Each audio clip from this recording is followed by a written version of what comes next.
Como nós podemos ter certeza de que esse mundo não vai se desintegrar em meio ao caos do coronavírus e não vai deixar de existir no final? Vários céticos do mundo acadêmico, ateus, afirmam que um dia a festa desse mundo vai acabar. Todos nós morreremos, o nosso mundo vai se esfriar, vai se tornar uma grande escuridão e no fim perecerá. Qual é a diferença entre a nossa perspectiva e a perspectiva de um cético, a perspectiva de um ateu, em relação ao nosso mundo, em relação à criação, em relação à história? Como ter a segurança de que o nosso mundo não vai se desmanchar em meio ao caos e à confusão gerada por um vírus que já matou mais de 2 milhões de pessoas? Como estarmos seguros e tranquilos de que, apesar do nosso ambiente de trabalho às vezes parecer uma guerra, apesar de às vezes enfrentarmos conflitos e tensões familiares, mesmo com situações em que os nossos políticos, eles parecem estar mais preocupados em brigar um com o outro do que em resolver o problema da população, como nós podemos ter a certeza de que quando o reino do caos parece dominar e o lockdown parece se impor sobre as nossas vidas, onde nós devemos colocar a nossa confiança? Onde nós devemos colocar o nosso apoio? Onde nós devemos procurar ajuda? Em quem nós podemos depender e descansar e ter a certeza de que, embora enfrentemos um momento de caos e de dificuldade, nós ainda podemos ter esperança, nós ainda podemos olhar para as situações da vida com um realismo confiante de que o nosso Deus, ele continua governando e reinando sobre a história, sobre a criação. É por isso que hoje eu quero compartilhar com vocês, antes de nós retomarmos a nossa série de Josué no próximo domingo, eu quero pensar um pouco com vocês sobre essa doutrina tão preciosa para os cristãos, que é a doutrina da providência de Deus. A doutrina da providência de Deus, ela nos ensina, por meio da palavra, que Deus opera, Deus sustenta todas as coisas, e Ele atua no nosso mundo para o benefício das suas criaturas, especialmente para o benefício daqueles que o amam, a fim de promover a sua glória final. Deus atua no nosso mundo, buscando o bem das suas criaturas, em especial o bem daqueles que amam a Deus, como diz Romanos capítulo 8, 28, para que no final ele receba toda a glória e toda a honra. A questão é que às vezes aquilo que é o bem para Deus pode não parecer o bem para nós, mas certamente Deus, na sua sabedoria e na sua grandeza, sabe muito melhor do que nós o que é bom, o que é verdadeiro, o que é belo e o que é justo para as nossas vidas.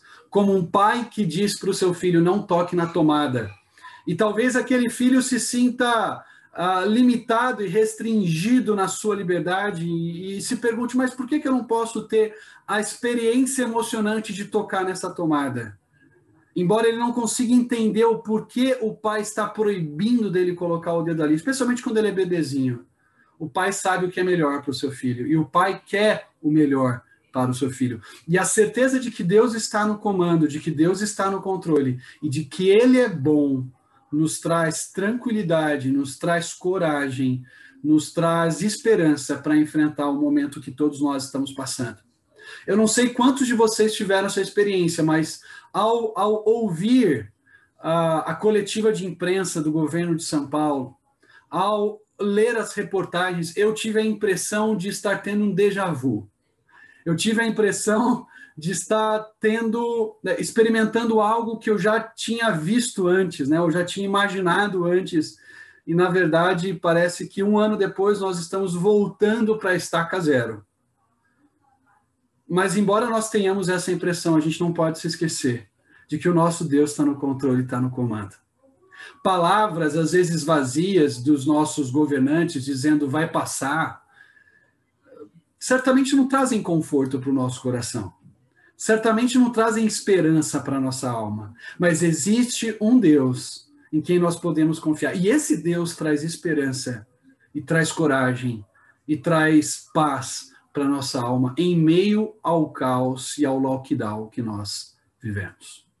A doutrina da providência de Deus é muito bem sintetizada, muito bem resumida na Confissão de Fé de Westminster. A Confissão de Fé de Westminster é talvez a mais conhecida confissão de fé do meio protestante, da história protestante. E lá na Confissão de Fé de Westminster, a providência de Deus, essa doutrina tão preciosa, é resumida da seguinte forma: Deus é esse grande criador que a Confissão de Fé de Westminster sintetiza, que governa, que sustenta, que dirige, que dispõe todas as coisas, das menores às maiores, para o nosso bem e para a sua glória final. Talvez não de forma tão lógica, mas certamente de um modo muito poético e bonito, o Salmo 147 descreve para nós o que é a providência de Deus de uma forma bela, de uma forma que nos encanta e de uma forma que nos lembra quem é o Deus a quem nós servimos e de quem nós dependemos nesses momentos de dificuldade. O Salmo 147, versículos de 7 a 9, diz assim: Cantai ao Senhor com ações de graças, entoai louvores ao som da harpa, ao nosso Deus, que cobre de nuvens os céus, prepara a chuva para a terra, faz brotar nos montes a erva e dá o alimento aos animais e aos filhos dos corvos quando clamam. Então, perceba como nesse salmo nós somos chamados a louvar a Deus, a engrandecer o nosso Deus, porque esse Deus é um Deus que está ativo na sua criação, ele está envolvido com a sua criação. E a doutrina da providência tem a ver com esse Deus que não simplesmente deu corda no relógio e deixou o relógio funcionando sozinho. Deus não é o grande relojoeiro que faz o relógio funcionar e depois o entrega na mão de alguém.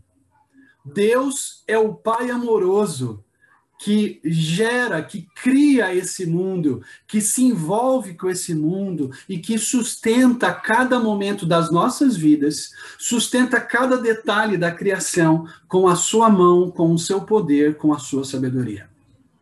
E quando então nós pensamos nessa sabedoria de Deus, nessa justiça, nessa verdade expressa na sua providência, esse Deus que dá nuvens no céu, esse Deus que prepara a chuva, esse Deus que faz a erva brotar dos montes, esse Deus que alimenta até mesmo os filhotes dos corvos, quando eles não cuidam dos seus próprios filhotes.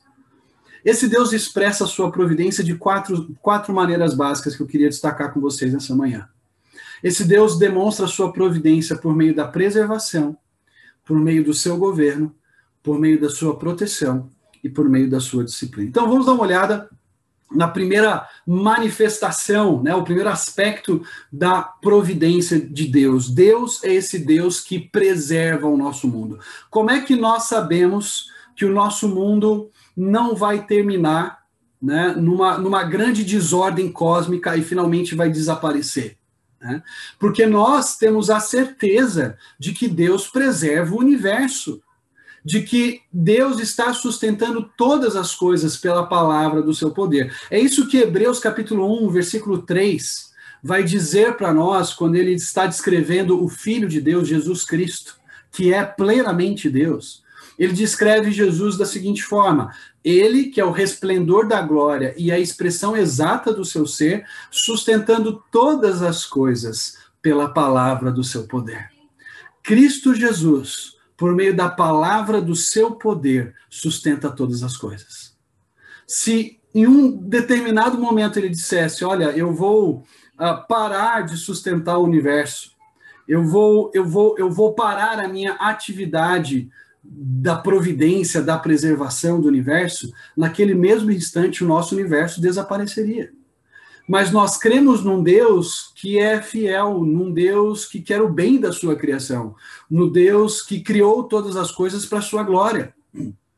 E esse Deus que cria é o mesmo Deus que preserva. É por isso que, por exemplo, em Colossenses capítulo 1, 17, Paulo vai dizer ali que em Cristo tudo subsiste. Cristo sustenta todas as coisas. Cristo preserva todas as coisas. É por isso que, por exemplo, quando o povo de Israel, quando volta do exílio, está reunindo E esse povo está orando a Deus, está falando com Deus, e eles reconhecem, eles estão confessando os seus pecados, mas antes de confessar os seus pecados, lá em Neemias capítulo 9, versículo 6, eles reconhecem na sua oração que Deus é o Deus que criou os céus, a terra, os mares e tudo que neles há, e esse Deus é o Deus que preserva a todos com vida. Se eu e você hoje estamos respirando, se eu e você hoje ainda estamos com o nosso corpo funcionando direitinho, bonitinho, é porque Deus assim nos tem preservado.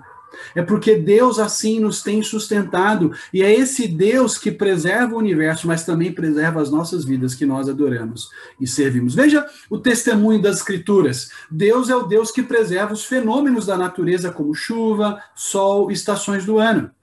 Gênesis capítulo 8, versículos 21 e 22, diz que o Senhor aspirou o suave cheiro do sacrifício que Noé tinha oferecido ali e disse consigo mesmo: não tornarei a amaldiçoar a terra por causa do homem. Enquanto durar a terra, não deixará de haver sementeira e ceifa, frio e calor, verão e inverno, dia e noite. Deus é esse Deus que provê, que preserva a semente e a ceifa, o frio, o calor, o verão e o inverno, o dia e a noite, para que as estações do ano funcionem, para que a época de plantar aconteça, para que a época de colher aconteça. E esse Deus, mesmo estando plenamente consciente da maldade do coração do homem, porque é isso que Gênesis capítulo 8 diz, Deus olha para o coração do homem e diz que ele é mau desde a sua meninice. Esse Deus diz assim: mesmo assim, na minha misericórdia, enquanto a terra durar, eu não vou permitir que haja falta de semente, ceifa, frio, calor, verão, inverno, dia e noite. Esse testemunho, por exemplo, que Paulo e Apolo darão quando eles estão lá na cidade de Listra. Eles estão pregando na cidade de Listra e, de repente, as pessoas começam a adorar. Paulo e Barnabé. E Paulo e Barnabé dizem: não somos nós que temos de ser adorados, não somos nós que temos de ser glorificados como deuses, nós não somos deuses. Há um só Deus, e eles começam a descrever quem é esse Deus, lá em Atos capítulo 14, versículos 15 e 17. Paulo e Barnabé dizem: o Deus vivo que fez o céu, a terra, o mar e tudo o que há, não se deixou ficar sem testemunho de si mesmo, fazendo bem, dando-vos do céu chuvas e estações frutíferas, enchendo o vosso coração de fartura e de alegria. Esse Deus, na sua providência, preserva as estações do ano. Esse Deus, na sua providência, na preservação do mundo, derrama chuva e enche o coração dos seres humanos de fartura e de alegria. O nosso Deus, então, é um Deus que preserva os fenômenos da natureza, é um Deus que guia esses fenômenos e, por meio desses fenômenos, então, nos sustenta e nos dá o alimento de que tanto precisamos e nos dá a roupa de que tanto necessitamos. Mas a preservação de Deus também se vê no modo como ele cuida dos animais. Deus não apenas preserva os fenômenos da natureza, ele também preserva a vida dos animais e de todos os seres vivos. Olha só o que diz o Salmo 104, versículos 27 a 29. Todos esperam de ti que lhes dê de comer a seu tempo. Se lhes dá, eles o recolhem. Se abres a mão, eles se fartam de bens. Se ocultas o rosto, eles se perturbam. Se lhes cortas a respiração, morrem e voltam ao seu pó. Cada animal que é sustentado, que se alimenta, que vive no campo, que é um animal doméstico, seja que vive no mar, que vive no céu, todos esses animais são sustentados por Deus.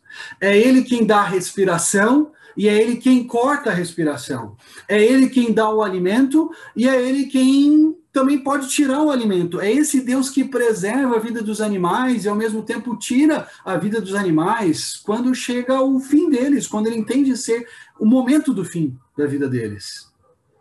Mateus 6,26 diz: observai as aves do céu, elas não semeiam, não colhem, nem ajuntam em celeiros, contudo vosso Pai Celeste as sustenta.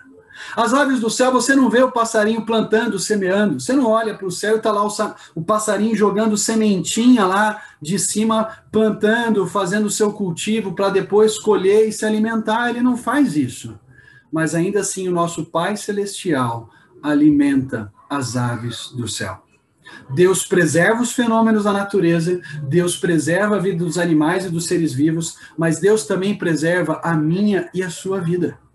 E isso faz parte da obra da providência de Deus na criação. Veja o que diz Atos 17, 27 e 28. Olha o que Paulo diz no seu discurso em Atenas. Ele diz: Deus não está longe de cada um de nós, pois nele vivemos e nos movemos e existimos, como alguns dos vossos poetas têm dito, porque dele também somos geração.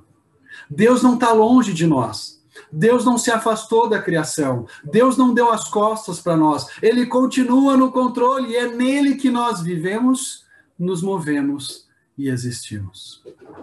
É por isso que Jesus vai lembrar os seus discípulos lá em Mateus 5,45, que o nosso Pai Celeste faz o seu sol nascer sobre maus e bons e vir chuvas sobre justos e injustos. Deus, ele cuida da sua criação e cuida dos seres humanos. E ele demonstra a sua providência não apenas na vida dos justos, mas também na vida dos injustos. Provendo o alimento de que eles precisam. Provendo a roupa de que necessitam. Dando a respiração para que eles continuem vivendo até o tempo em que ele vai dizer, basta. Mas é esse Deus quem preserva os fenômenos da natureza, preserva todos os seres vivos, inclusive nós, os seres humanos. Certa vez, César Augusto quis dar um presente maravilhoso, grandioso, suntuoso a um indivíduo a quem ele desejava honrar de uma maneira especial. E essa pessoa que recebeu o presente do César Augusto ficou tão impressionada com o presente que disse para César Augusto o seguinte: esse é um presente grande demais para eu receber. E a resposta de César foi: mas não é um presente grande demais para eu lhe dar. Cada dia das nossas vidas nós acordamos e vemos o sol, ou vemos a chuva nutrindo a terra. Cada dia das nossas vidas em que nós respiramos, talvez nós olhemos para o céu e digamos a Deus: Deus, esse é um presente grandioso demais para mim. E Deus responde para cada um de nós: mas não é um presente grande demais para eu dar para vocês. E dia após dia, ele concede vida, ele concede alimento, ele concede momentos de alegria em família, com os amigos. Dia após dia, ele preserva a nossa saúde. E em tudo isso, a gente vê a boa mão e o cuidado de Deus pelas nossas vidas. Mas Deus também manifesta a sua providência por meio do seu governo. Ele é um Deus que reina sobre tudo. Os governantes vão e vêm. Os governantes se tornam inelegíveis, né? Os ex-governantes se tornam inelegíveis, de repente agora eles se tornam elegíveis de novo, e os juízes tomam essa e aquela decisão, e muitas vezes a gente não sabe o que está certo e o que está errado. Ai, mas existe um Deus que é plenamente justo, e o governo dele não pode se tornar inelegível por ninguém, porque ele é justo, ele é reto, e porque ele estabelece o padrão perfeito de justiça. Ele não erra nos seus juízos, ele não erra nas suas decisões. E o Salmo 103, versículo 19 dirá: nos céus estabeleceu o Senhor o seu trono e o seu reino domina sobre tudo. Nada foge do controle desse Deus grandioso. E o controle de Deus sobre o universo se estende tanto em dar quanto em tirar a vida. Veja o que diz 1 Samuel 2,6, no Cântico de Ana: o Senhor é o que tira a vida e a dá. Ele faz descer a sepultura e dela faz subir.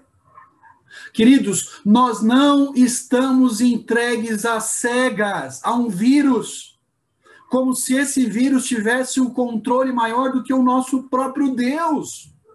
Nós não estamos entregues, desamparados, sozinhos no mundo em que o Covid reina. O nosso Deus reina. O nosso Deus governa.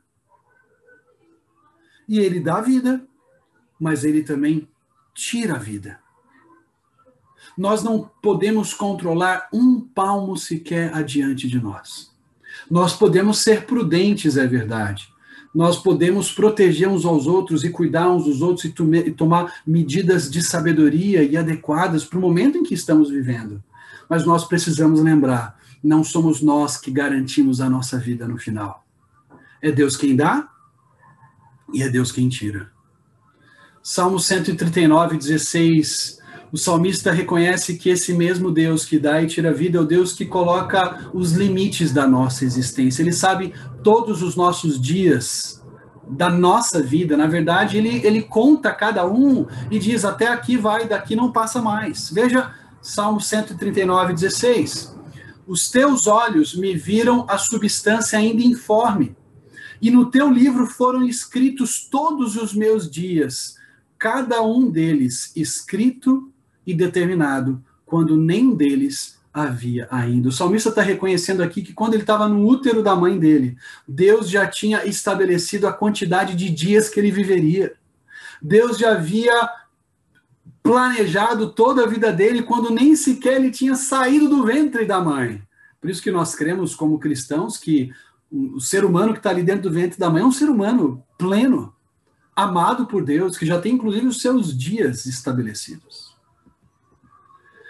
Mas Deus também governa os reinos, Deus governa impérios poderosos, Deus está reinando sobre tudo. Veja o que Daniel diz na sua palavra dirigida a Nabucodonosor, lá em Daniel 4,17. A fim de que conheçam os viventes que o Altíssimo tem domínio sobre os reinos dos homens, e o dá a quem quer, e até ao mais humilde dos homens constitui sobre eles. Deus é esse Deus que governa o reino dos viventes, que governa o reino dos homens, e ele concede o poder e o governo a quem ele deseja. Nada foge do controle dele. Ninguém assume o poder sem que Deus diga, peraí, não era para você estar reinando, não, peraí, deixa eu tirar você. Não. Todo governante que é colocado sobre nós está debaixo da soberania de Deus. Não foge do controle do nosso Deus. Provérbios 21, versículo 1 diz, como o ribeiro de águas, assim é o coração do rei na mão do Senhor, e este segundo o seu querer o inclina. Deus não apenas governa este ou aquele reino e coloca este ou aquele governante, mas ele também dirige o coração do rei. Ele também inclina o coração do rei para onde ele quer. Que Deus soberano e poderoso é esse que nós servimos, não é verdade? E esse Deus soberano e poderoso não apenas se importa com o mais grandioso imperador, ele também dirige a vida e os planos e o destino de todos os seres humanos, de cada indivíduo, seja ele o mais humilde. Veja o que diz Provérbios 16, 9. O coração do homem traça o seu caminho, mas o Senhor lhe dirige os passos. Queridos, nós podemos fazer planos, nós podemos tomar decisões, nós podemos fazer escolhas, mas no final das contas, a nossa vida vai seguir o caminho que o Senhor tem para ela, que o Senhor estabeleceu para ela. Deus é o grande soberano da nossa vida. Nós temos sonhos, nós temos desejos, e não há nada de mal em planejarmos. O grande problema está em planejarmos achando que Deus não tem o controle, em planejarmos sem levarmos Deus em conta. Como Tiago vai dizer lá no capítulo 4, nós não devemos chegar e dizer, olha, no dia de amanhã nós vamos fazer isso e aquilo.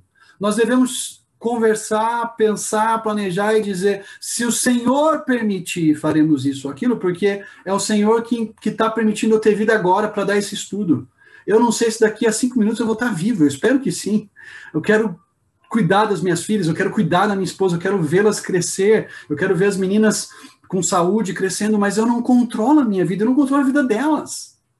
É por isso que nós precisamos confiar nesse Deus que governa sobre tudo, inclusive os momentos de dificuldade que nós passamos. Veja, eu quero destacar desses 2 textos de Isaías 45, 7. Deus diz assim, eu formo a luz e crio as trevas, faço a paz e causo a desgraça. Eu, o Senhor, faço todas as coisas. O que Deus está dizendo aqui é que no seu governo soberano, nada foge do seu controle, mesmo os momentos difíceis, tristes e trágicos que nós passamos. Nada, nada. O tsunami não foge do controle de Deus. O coronavírus não foge do controle de Deus. Tragédias na nossa vida não fogem do controle de Deus. E é por isso que nós podemos nos apegar a Ele, saber que se Ele permitiu isso na nossa vida, e se dentro do plano dele é assim que Ele está administrando a nossa história, Ele é um Deus que continua nos amando. E no final das contas, algumas tragédias que hoje nós não conseguimos entender, lá na frente, quando a história for consumada com o reino de Deus, vai ficar tudo claro. E Deus vai receber a glória pelo governo, pelo sustento, pela proteção dele sobre as nossas vidas. É por isso que o livro de Apocalipse termina louvando esse Deus. Quando a história termina, quando novos céus e nova terra se aproximam, qual que é a atitude daqueles que estão diante do trono de Deus? É louvá-lo. E entoavam o cântico de Moisés, servo de Deus, e o cântico do Cordeiro, dizendo: grandes e admiráveis são as tuas obras, Senhor Todo-Poderoso, justos e verdadeiros são os teus caminhos. Deus é justo, Deus é grande, as obras dele são admiráveis. É por isso que Jó, quando ele tem uma revelação de Deus ali diante dele, do poder, da sabedoria, da soberania de Deus, mesmo sem entender tudo que está acontecendo na vida dele, porque quando Jó se dirige a Deus no capítulo 42, ele não entende ainda por que aquilo está se passando, mas ele tem uma visão clara agora de quem Deus é. E ele fala: olha, antes eu te conhecia de ouvir falar, Senhor, mas agora os meus olhos te veem e eu me arrependo no pó e na cinza. E ele reconhece: bem sei que tudo podes, nenhum dos teus planos podem ser frustrados. Esse é o nosso Deus, que é digno do nosso louvor, mesmo quando a tragédia nos abate. Porque mesmo na tragédia, o nosso Pai amoroso continua cuidando de nós, continua nos amando, nos ensinando e trabalhando para que o fim da glória dele, da imagem de Jesus nas nossas vidas se realize no final. Talvez alguns de nós aqui possam testemunhar de como Deus permitiu momentos difíceis na sua vida para que você crescesse, para que você aprendesse, para que você conhecesse mais a Deus.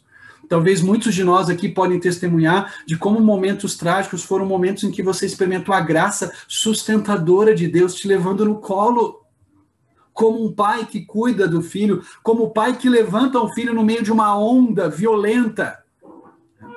Eu lembro de nós com as meninas, em maio do ano retrasado, quando estivemos em Vitória, a Bia pequenininha e a Kate menor do que está agora, mas já tinha por volta de 3 anos de idade, a completar 4. A Kate queria brincar no mar com as ondas, e quando via uma onda muito forte, eu levantava a Catarina, e a onda passava. Né? E ela confiava que o pai ali estava cuidando dela, e estava levantando para que a onda não viesse e a carregasse, e a levasse embora.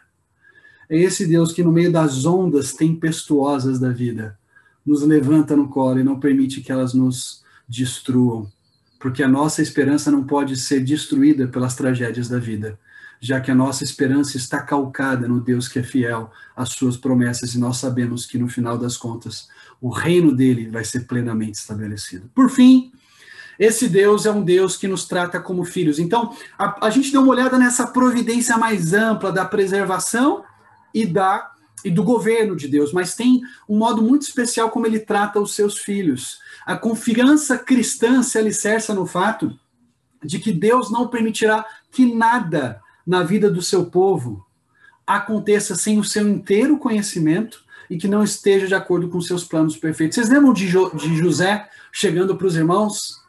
Ele fala assim, ele começa lá em Gênesis 45, ali nos versículos 4 e 5, ele fala: olha, não se recriminem porque vocês me venderam. E ele reconhece a responsabilidade dos irmãos em terem vendido José para o Egito. Na verdade, para aquela caravana, né, de ismaelitas que o levaram para para o Egito. Ele reconhece a responsabilidade. Não se recrimine porque vocês me venderam para cá. Mas ele termina o seu discurso dizendo assim, não foram vocês, mas foi o Senhor que me enviou para cá, para vir adiante de vocês e para sustentar e para manter vocês com vida. Ele reconhece que acima da maldade dos irmãos estava um Deus soberano guiando a história de José e dos seus irmãos para que todos fossem preservados com vida no final e Deus cumprisse as suas promessas feitas lá atrás para Abraão. José conseguia ver a boa mão de Deus, mesmo nos momentos trágicos da sua vida. Deus não perdeu o controle, Deus continuou protegendo a nossa família. É por isso que Jesus vai dizer para os seus discípulos lá em Mateus 6, 25 e 26, por isso vos digo, não andeis ansiosos pela vossa vida, quanto ao que haveis de comer, ou o que haveis de beber, ou pelo vosso corpo, quanto ao que haveis de vestir. Não é a vida mais do que o alimento e o corpo mais do que as vestes? Observai as aves do céu, não semeiam, não colhem, nem ajuntam em celeiro, contudo vosso Pai Celeste a sustenta. Porventura não valeis vós muito mais do que as aves? Descanse nesse Pai amoroso. Lembre que Ele cuida daquilo que você precisa para comer e para beber e para vestir. Nós valemos muito mais do que as aves do céu. E se Ele cuida das aves, certamente Ele cuida dos seus filhos amados. Nós não precisamos ser dominados pela ansiedade, porque nós sabemos que existe um Deus que cuida de nós. Esse mesmo Deus que cuida de nós também é um Deus que muitas vezes nos disciplina, que nos ensina, que nos corrige, e isso faz parte da providência de Deus. Ele não apenas nos protege, mas ele também nos corrige como filhos amados. Hebreus 12 vai descrever esse processo de disciplina de Deus na nossa vida, e o versículo 10 daquele capítulo vai dizer assim, que os nossos pais nos corrigiam por pouco tempo, segundo melhor lhes parecia. Deus, porém, nos disciplina para aproveitamento, a fim de sermos participantes da sua santidade. Deus está trabalhando na nossa vida. E às vezes nos corrigindo com momentos em que nós temos Deus gritando nos nossos ouvidos no meio da dificuldade e falando, olha, dá atenção para a minha palavra. Dá atenção para aquilo que eu tenho ali dizendo nas Escrituras. Você precisa dar meia volta e mudar o seu caminho, e mudar o seu rumo e se voltar para mim. E às vezes, como Pai amoroso também, Ele nos prova, Ele nos permite passar por dificuldade, não necessariamente nos disciplinando, mas nos ajudando a crescer e a amadurecer. É aquele pai, que às vezes vai dizer para o filho, a partir de agora, filho, sei lá, fez 18, 19 anos, você vai ser responsável por isso aqui. Né? Ou você vai agora... você vai alugar uma casa, você vai aprender a se sustentar e tudo mais. O pai não necessariamente está disciplinando esse filho, mas ele está levando esse filho à maturidade, trazendo responsabilidade para esse filho, né? E permitindo que o filho passe por momentos desafiadores exatamente para que ele cresça. Veja o que diz Tiago 1, 2-4. Meus irmãos, tende por motivo de toda alegria o passardes por várias provações, sabendo que a provação da vossa fé, uma vez confirmada, produz perseverança. Ora, a perseverança deve ter ação completa, para que sejais perfeitos e íntegros em nada deficientes. Deus usa as provações da nossa vida para nos fazer crescer e amadurecer, para nos tornar homens e mulheres íntegros, completamente comprometidos com o Senhor e obedientes a Ele. As provas não deveriam ser motivos de desespero, mas as provas devem ser vistas com alegria, não porque a gente gosta de sofrer, não porque somos masoquistas que dizem, ai, que maravilhoso o sofrimento que eu estou passando, não. Nós podemos olhar para as provas com alegria porque nós sabemos que o nosso Pai amado está usando essas provas para nos fazer crescer e nos tornarmos mais parecidos com Jesus. Quais são algumas implicações práticas de tudo aquilo que nós temos estudado até aqui? Primeiro, pratique a confiança no cuidado de Deus, levando as suas preocupações a Ele, sabendo que Ele vai cuidar de você e vai te dar graça para enfrentar os desafios da vida. Lembra de Filipenses 4? Não andeis ansiosos por coisa alguma, mas em tudo, pela oração e súplica, com ações de graças, apresentem os seus pedidos a Deus. O nosso Pai está ciente do que está acontecendo. Ele está vendo tudo e você pode se entregar a Ele, confiar a Ele. Faça como o salmista, em paz me deito e logo pego no sono, porque só tu, Senhor, me fazes repousar em segurança. Eu posso descansar em ti, eu posso confiar em ti, porque o Senhor é o Deus da providência. O Senhor é o Deus que preserva, governa, protege, disciplina. E eu sei que o Senhor tem o melhor para mim como seu filho amado. Cultive a gratidão por tudo que Deus tem feito. Quantas coisas boas têm acontecido conosco e que são fruto da bondade e da graça de Deus para conosco. Lembra do Salmo 103, versículo 2, o salmista diz o quê? Bendize, ó minha alma, ao Senhor, e não te esqueça de nenhum dos seus benefícios. Deus tem derramado bênçãos das mais variadas nas nossas vidas. Talvez bênçãos que nós vejamos como grandiosas, ou outras talvez pequenos detalhes, mas que demonstram o cuidado de Deus para conosco. Cultive a gratidão diária. Cultive o louvor diário. Não deixe passar um dia sequer da sua vida sem pelo menos dar graças por coisas que Deus tem feito, pelo alimento que Ele tem provido, pelo sustento que Ele tem dado, pela proteção, pela saúde, pelo dia belo de sol lá fora, que você pode pelo menos sair e ainda pegar um sol e pegar um pouco de vitamina D e contemplar a beleza da criação de Deus. Momentos como esse que nós fazemos, nós somos lembrados de quantas coisas boas Deus muitas vezes nos concede no dia a dia e que nós não percebemos, só percebemos quando vivemos momentos excepcionais assim, como o que estamos passando agora. Confie a Deus os seus caminhos, em lugar de tentar dar o rumo que você deseja para a sua vida. Provérbios 3, 5, 6, é o texto que eu tenho aqui comigo, diz: confie no Senhor de todo o seu coração, e não se apoie em seu próprio entendimento. Reconheça o Senhor em todos os seus caminhos, e Ele endireitará as suas veredas. Se Deus é o grande e soberano, se Ele é o Deus da providência, coloque os seus caminhos diante dEle. Coloque os seus planos diante dEle. Ore, dependa dEle, espere pela direção dEle. Não queira você controlar a sua vida, não queira você dar os rumos do seu futuro. Entregue o seu caminho ao Senhor. Conta-se a história de um pai Cherokee. Os índios Cherokees são índios que viviam, né, e alguns ainda vivem lá nos Estados Unidos, lá no norte da América. E conta essa história que um pai Cherokee levou o seu filho para passar pelo ritual da maturidade. Né?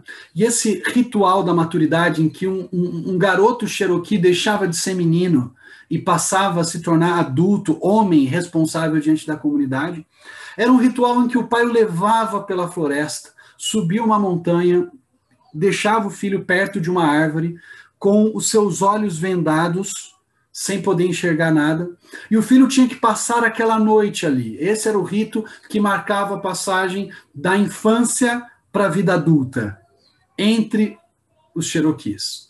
E um pai, então, deixou o seu filho ali, sentado perto da árvore.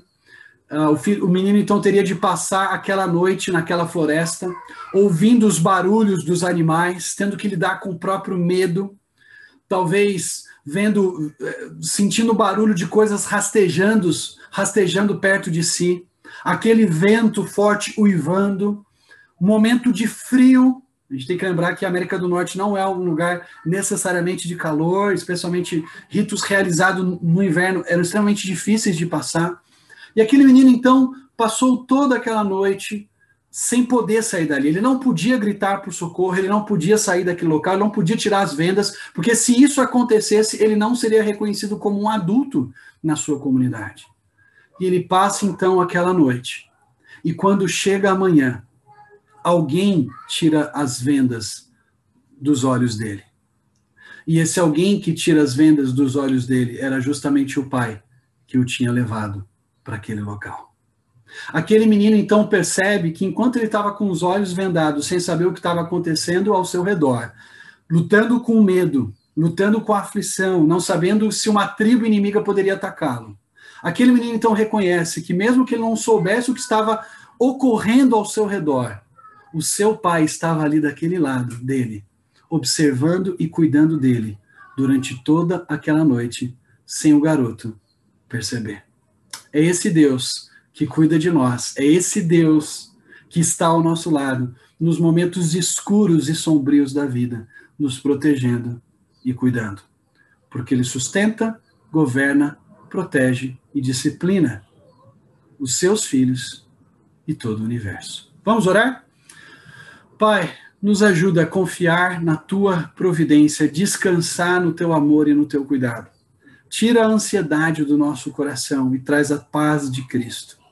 Ajuda-nos a não confiarmos no nosso próprio entendimento, mas descansarmos na tua soberania e sabedoria. Ensina-nos, Pai, que o Senhor é o Deus que provê, ensina-nos a sermos gratos por tudo aquilo que o Senhor tem provido e tem dado a nós até aqui. Coloque em nosso coração uma gratidão profunda e plena por aquilo que o Senhor tem feito por nós. É o que oramos no nome de Jesus. Amém.